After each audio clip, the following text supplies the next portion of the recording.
కేసులో అసత్యాలు చెప్పాలని ఒత్తిడి తెచ్చినట్లుగా కూడా ఫిర్యాదులో పేర్కొనడం జరిగింది.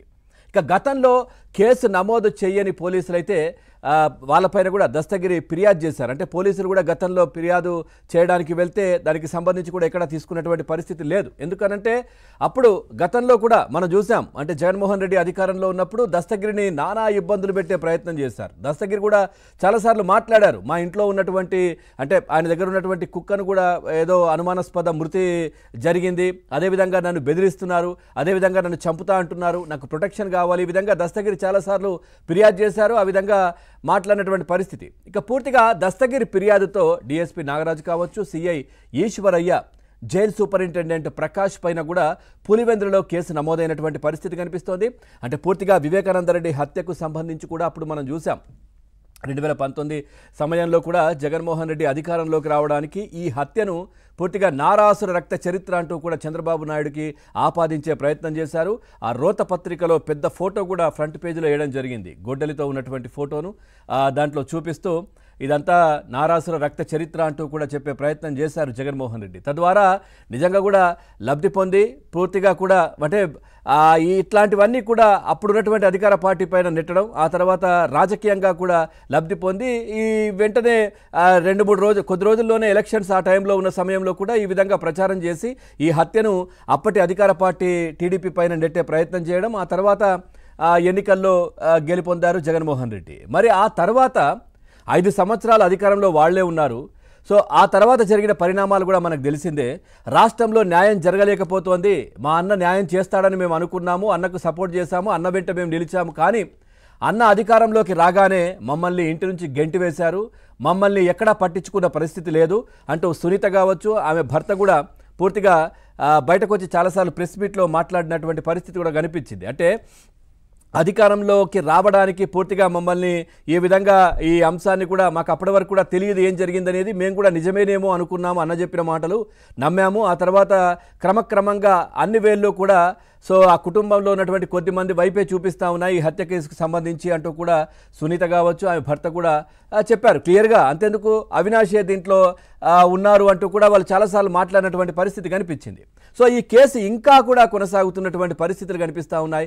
దీంట్లో ఇప్పటి వరకు కూడా చాలామంది అనుమానితులు కావచ్చు, లేదంటే సాక్షులు కూడా దాదాపుగా ఒక 3-4 చనిపోయినటువంటి పరిస్థితులు కూడా కనిపిస్తూ ఉన్నాయి. కీలకమైనటువంటి సాక్షులు అట్లాగే అనుమానితులు కూడా మృతి చెందుతున్నటువంటి పరిస్థితులు కనిపిస్తూ ఉన్నాయి. ఇంకా కూడా ఈ కేసు నెమ్మదిగా సాగడం పైన కూడా గత కొద్ది రోజులుగా కూడా సునీత కూడా మాట్లాడుతూ, అదేవిధంగా హైకోర్టులో కూడా దీనికి సంబంధించినటువంటి అంశం కూడా చర్చకు వచ్చినటువంటి సందర్భంలో కూడా దాదాపుగా 13 లక్షల పేపర్లు దీనికి సంబంధించినటువంటి కాపీలు ఉన్నాయి. అవన్నీ ఎప్పుడు పూర్తి అవ్వాలి, ఎప్పుడు చదవాలి, రెగ్యులర్ ఏదైతే దీనికి సంబంధించినటువంటి ఎప్పుడు జరుగుతుంది అంటూ కూడా కోర్టు కూడా మాట్లాడినటువంటి పరిస్థితి. సిబిఐ కూడా దీనికి సంబంధించి కూడా కొంచెం స్పీడ్ పెంచాలి అంటూ కూడా సునీత కూడా మాట్లాడుతున్నటువంటి పరిస్థితి కనిపించింది. సో ఈ నేపథ్యంలో జగన్మోహన్ రెడ్డి అప్పుడు చాలా ఏ విధంగా మాట్లాడారో మనం చూసాం. అధికారంలోకి రావడానికి ఇదంతా కూడా చంద్రబాబు నాయుడు పైన నెట్టే ప్రయత్నం, అప్పుడున్నటువంటి అధికార పార్టీ పైన నెట్టే ప్రయత్నం చేశారు. అవన్నీ కూడా ఇప్పుడు ప్రజలు మాట్లాడుకుంటున్నటువంటి పరిస్థితి. ఇప్పటికీ ప్రజల్లో కూడా మొన్నటికి మొన్న మనం చూసాం, రాజ్యసభ సభ్యత్వానికి రాజీనామా చేసిన తర్వాత ఏదైతే విజయసాయి రెడ్డి ప్రెస్ మీట్లో కూడా చెప్పారు, నేను ఫోన్ చేశాను, ఆ తర్వాత అప్పుడు అవినాష్ ఫోన్ ఎత్తారు, అవినాష్ ఏమైంది అని చెప్పి నేను అడిగితే అప్పుడు పక్క నుంచి ఎవరో మాట్లాడుతూ వినిపించారు, గుండెపోటుతో చనిపోయారని చెప్పేసి. ఆ విషయాన్ని నేను చెప్పానని చెప్పేసి మళ్ళీ ఇక్కడ ఉన్న విషయాన్ని క్లియర్గా చెప్పారు. అంటే అవినాష్కి నేను ఫోన్ చేశాను, అక్కడ గుండెపోటు అని వాళ్ళే చెప్పారని చెప్పారు. ఒక్కసారి అప్పుడు ఏదైతే వివేకానంద రెడ్డి చనిపోయినప్పుడు ఏదైతే విజయసాయి రెడ్డి ఏం మాట్లాడారో ఒక్కసారి మనం చూద్దాం. వివేకానంద రెడ్డి గారు హఠాత్తుగా గుండెపోటుతో మరణించడం అన్నటువంటిది అత్యంత బాధాకరమైనటువంటి విషయం. వివేకానంద రెడ్డి గారు హఠాత్తుగా గుండెపోటుతో మరణించడం అన్నటువంటిది అత్యంత బాధాకరమైనటువంటి విషయం. ఇది అప్పుడు చెప్పినటువంటి పరిస్థితి. ఎవరు చెప్పారు ఇది అనేది మొన్న ఏదైతే రాజ్యసభకు రాజీనామా చేసిన తర్వాత అప్పుడు మాట్లాడారు విజయసాయి రెడ్డి. ఒక్కసారి అది ప్లే చేయండి. చెప్పననే మీరు దేవుడి మీద ప్రమాణ పూర్తిగా వివేకానంద రెడ్డి గారు గుండెపోటుతో చనిపోయారా, లేదు ఆయనది వేరే కారణంతో హత్య జరిగిందా? ఆ రోజు ఉదయం ఆయన మరణించినటువంటి రోజు మీలాంటి విలేకరు ఎవరో ఫస్ట్ టైం నిద్ర లేయంగానే నాకు ఫోన్ వచ్చింది. నేను ఏ ఫోన్ కాల్ అయినా ఎత్తుకుంటా, అన్నోన్ కాల్ అయినా. నిన్నటి నుంచి ఫోన్ ఆపేశా, కృష్ణ గొడవ పడలేక. ఎవరో ఫోన్ చేసి అడిగితే నాకు నిజంగా ఆశ్చర్యం అనిపించింది. వివేకానంద రెడ్డి చనిపోవడం ఏంది, గుండెపోటు ఏంది, ఆయన సన్నగా చాలా హెల్తీగా ఉంటారే అని ఇమ్మీడియట్గా పులివెందులకి ఫోన్ చేశాను. చేసి అడిగాను నేను అవినాష్ రెడ్డి గారిని, అవినాష్ ఏం జరిగింది, ఇట్లా విలేకరులు అడుగుతా ఉన్నారు. అవినాష్ అడిగారు. నాకు ఆ పక్కన ఉండేటటువంటి వ్యక్తి ఎవరో గుండెపోటు అని చెప్పారు. అదే నేను విలేకరులకు చెప్పాను. నేను అది సార్ అంటే ఇప్పుడు క్లియర్ గా చెప్తా ఉన్నారు. అవినాష్ రెడ్డి ఫోన్ లిఫ్ట్ చేశారు, అవినాష్ ఏమైందని అడిగాను, అప్పుడు గుండెపోటు అని పక్క నుంచి వినిపించింది. ఆ తర్వాత ఏం చెప్తున్నారంటే ఎవరో తెలియదు, మరి ఫోన్ ఎత్తింది అవినాషో కాదో అంటూ కూడా మళ్ళీ మాట్లాడినటువంటి పరిస్థితి. ఈ విధంగా మళ్ళీ దీనికి సంబంధించి తప్పుదారి పట్టించే ప్రయత్నాలు కావచ్చు ఇవన్నీ. ఆ తర్వాత జగన్మోహన్ రెడ్డి కూడా అంటే ఏ విధంగా అప్పుడు అధికారంలోకి వచ్చిన తర్వాత అసెంబ్లీలో మాట్లాడారు. ఏమైంది అధ్యక్ష, ఒక కన్ను ఇంకో కన్నును పొడుచుకుంటుందా, ఆయన నాకు తమ్ముడే అవుతారు, ఆ తర్వాత ఇక్కడ కూడా ఇంకో చిన్న అన్న బిడ్డ చెల్లెలే అవుతుంది, ఈ విధమైనటువంటి అన్ని కూడా చెప్పినటువంటి పరిస్థితి. ఒకసారి అది కూడా మనం చూద్దాం. అవినాష్ రెడ్డికి ఫోన్ చేశాను అంటే అక్కడే ఉంటాడు. చంద్రబాబు నాయుడు గారికి కాదు, అంటే సొంతం మా నాన్న తమ్ముడు, ఒకవైపున మా నాన్న తమ్ముడు, ఒకవైపున ఇంకొక అవినాష్ రెడ్డి ఇలా చెప్పి ఇలా మాటలు చెప్పి ఇంకొకరి గురించి మాట్లాడుతా ఉన్నాం. ఆ పిల్లోడు ఎవరు అధ్యక్ష? నా మరో చిన్నాన్న అంటే మై ఫాదర్స్ కజన్, మరో చిన్నాన్న కొడుకు. ఎందుకు చేస్తారు అధ్యక్ష? ఒక కన్ను ఇంకొక కన్నుని ఎందుకు పొడుచుకుంటుంది? ఒక చెయ్యి ఇంకొక కన్నుని ఎందుకు పొడుచుకుంటుంది అధ్యక్ష? It's minimum thing. ఎవరు అధ్యక్ష అయినా అది అంటే నాకు చిన్న అన్న అప్పుడు మాట్లాడినటువంటి పరిస్థితి. అంటే ఇప్పుడు అన్ని వేళ్ళు ఎటువైపు చూస్తున్నాయి. మొన్న ఏదైతే విశ్వభారతి హాస్పిటల్కు సిబిఐ వాళ్ళు వచ్చినప్పుడు కూడా నిజంగా చెప్పాలంటే ఈ కేసు దర్యాప్తు త్వరితగతిన పూర్తి చేయాలనే ఉద్దేశంతో కూడా అప్పుడు సిబిఐకి సంబంధించినటువంటి అధికారులు కావచ్చు వీళ్ళందరూ చాలా చురుగ్గా పార్టిసిపేట్ చేశారు. రామ్ సింగ్ పైన కూడా కేసులు పెట్టినటువంటి పరిస్థితి. సిబిఐ పైనే జగన్మోహన్ రెడ్డి అధికారంలో ఉన్నప్పుడు ఈ కేసుకు సంబంధించి సిబిఐ ఎవరైతే ఉన్నారో ఆయన అధికారి, ఆయన పైన రామ్ సింగ్ పైన కూడా కేసు పెట్టారు. ఆయన పైన బాంబులేసి చంపేస్తామని బెదిరించారు అప్పుడున్నటువంటి వాళ్ళు. అట్లాగే సిబిఐ వచ్చేసి అవినాష్ రెడ్డిని అదుపులోకి తీసుకోవడానికి కర్నూలుకు వచ్చినప్పుడు విశ్వభారతి హాస్పిటల్లో అవినాష్ వాళ్ళ మదర్ ట్రీట్మెంట్ తీసుకుంటున్నారని చెప్పేసి అవినాష్ కూడా లోపలే ఉండి, ఆ తర్వాత బయట వందిమాగదులు చాలామంది ఆయుధాలు పట్టుకొని కర్రలు పట్టుకొని బయట టెంట్లు వేసుకొని కూర్చున్న పరిస్థితి. సిబిఐనే లోపలికి అలౌ చేయలేదు. ఈ విధమైనటువంటి చర్యలకు జగన్మోహన్ రెడ్డి అప్పుడు అధికారంలో ఉన్నప్పుడు పాల్పడి, సో ఇప్పుడు పూర్తిగా మనం చూస్తూ ఉన్నాం ఏ విధంగా ఈ కేసుకు సంబంధించి ఆయన మాట్లాడుతూ ఉన్నారో.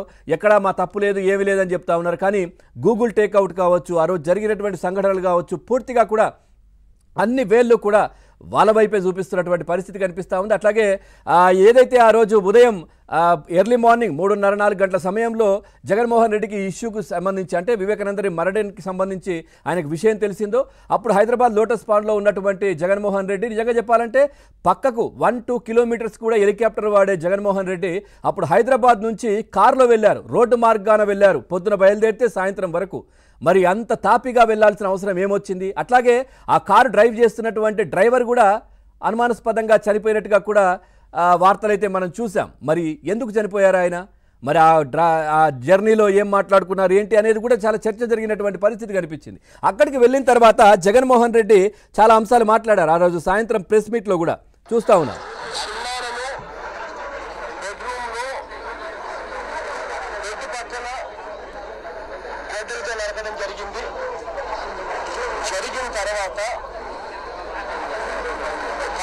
దాదాపుగా 5 సార్లు గొడ్డలతో నరికారు. నరికిన తర్వాత తాను బాత్రూంలో రక్తం కక్కుకొని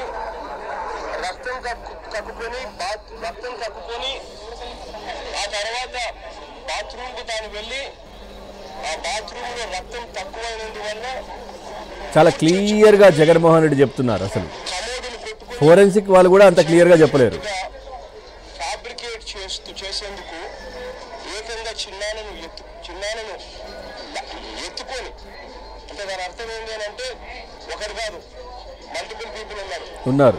ఎత్తుకొని పోయి బెడ్రూమ్ నుంచి బెడ్ పక్కన నుంచి బాత్రూమ్ దాకా తీసుకుపోయారు. సమక్షంలో కమోడుకు రక్తం పూసినారు, కమోడు మీద రక్తం పూసినారు. అంటే కమోడుకు తాను కొట్టుకొని అంటే తనకు ఇది అంటే చాలా క్లియర్గా దీంట్లో ఏం జరిగింది, హత్య ఎలా జరిగింది, ఆ తర్వాత గొడ్డలి పోట్లు ఎన్ని పడ్డాయి, అప్పటి వరకు గొడ్డలనే విషయం ఎవరికి తెలియదు. మరి జగన్మోహన్ రెడ్డికి గొడ్డలని ఎట్లా తెలిసింది అనేది కూడా ఒక చర్చ జరిగింది. ఇందులోనే ఆ లెటర్కి సంబంధించి కూడా మాట్లాడతారు జగన్మోహన్ రెడ్డి. ఇందులో ఆ వివేకానంద రెడ్డి లెటర్ రాశారని చెప్తా ఉన్నారు. ఆ లెటర్ చనిపోతూ ఎట్లా రాస్తారు అంటూ కూడా జగన్మోహన్ రెడ్డి మాట్లాడారు. వాళ్ళ సమక్షంలో వాళ్ళు రక్తంతో కూడిన లెటర్ రాయగలుగుతాడా? వాళ్ళ సమక్షంలో తాను లెటర్ చంపించే హంతకుల సమక్షంలో తాను లెటర్ రాస్తూ ఉంటే హంతకులు చూస్తూ ఊరుకుంటారా? దాని అర్థం ఆ లెటర్ కూడా ఫ్యాబ్రికేటెడ్. అది లెటర్ కూడా తప్పు అని చెప్తున్నారు జగన్మోహన్ రెడ్డి. మరి ఇదే విషయం కొద్ది రోజుల క్రితం కూడా అంటే ఇక్కడికి ఏదైతే కోర్టుకు అటెండ్ అయిన సమయంలో కూడా అవినాష్ రెడ్డి మాట్లాడుతూ కూడా ఇదే విషయానికి సంబంధించి అప్పుడు ఏమన్నారో మనం చూస్తాం. Letter was the key evidence. అది 100% మర్డర్ అని చెప్పడానికి letter was the key evidence. ఇది మరి అవినాష్ రెడ్డి ఇప్పుడు మాత్రం లెటర్ మాత్రం కీ ఎవిడెన్స్ అంటున్నారు. కానీ జగన్మోహన్ రెడ్డి అప్పుడు లెటర్ ఎట్లా రాస్తారు, చనిపోతూ లెటర్ రాస్తారా అంటూ కూడా అప్పుడు మాట్లాడిన పరిస్థితి. అంటే పూర్తిగా ఈ కేసును ఏ విధంగా నిర్వీర్యం చేసే ప్రయత్నం చేస్తున్నారు, సాక్షులను ఏ విధంగా తారుమారు చేసే ప్రయత్నం చేస్తున్నారు, వీటిని బట్టి క్లియర్గా అర్థమైపోతుంది. సో ఇప్పుడు కూడా దస్తగిరికి ఏదైతే మళ్ళీ డబ్బులు ఇస్తాం, 20 కోట్లు ఇస్తామని చెప్పేసి ఏదో ఆఫర్ చేసి ఇవన్నీ చేసినటువంటి పరిస్థితులు కనిపిస్తా ఉన్నాయి. ఓవరాల్గా ఈ అంశానికి సంబంధించి మనం ఒక్కసారి మా కడప కరెస్పాండెంట్ శ్రీనివాస్ కూడా ఫోన్ లైన్లో సిద్ధంగా ఉన్నారు, మాట్లాడి ఆ తర్వాత మనం చర్చలోకి వెళ్దాం. శ్రీనివాస్, పూర్తి డీటెయిల్స్ ఏంటి దీనికి సంబంధించి? దస్తగిరి మరి మరో కేసు పెట్టినట్టుగా తెలుస్తోంది, ఆయనకు 20 కోట్లు ఆఫర్ చేసినట్టుగా, పూర్తి డీటెయిల్స్ ఏంటి?